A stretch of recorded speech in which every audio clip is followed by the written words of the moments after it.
Allah says in the glorious Quran, in Surah Mulk, chapter number 67, verse number 2, Alladhi khalaqal mauta wal hayata. It is Allah who has created death and life to test which of you is good in deeds. As I told you earlier, that Allah is testing us. For Allah, it's very easy.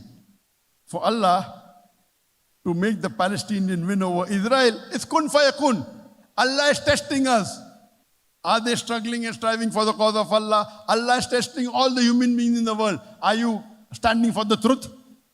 So this life, according to the glorious Quran, is the test for the hereafter. If we pass this test, we go to Jannah, paradise. If we fail, we go to hell.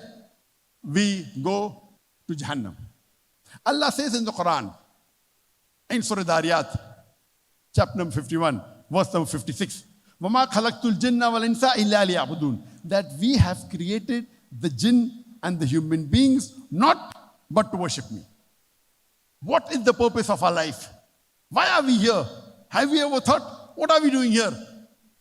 Allah gives the answer in Surah Dariyat, chapter 51, verse 56. وَمَا خَلَقْتُ الْجِنَّ وَالْإِنسَ إِلَّا لِيَعْبُدُونَ. That Allah has created the jinn and the men not but to worship Him. So we are in this world as a test for the hereafter. Our role, our purpose is to worship Allah subhanahu wa ta'ala. And I've given a talk, and you should see this lecture of mine, what is the purpose of creation. When we obey the commandments of Allah subhanahu wa ta'ala, we are doing ibadah. We are worshipping Him. If we follow His commandments, we are worshipping Him. If we stay away from things He has prohibited, we are worshipping Him. Ibadah means following Allah subhanahu wa ta'ala.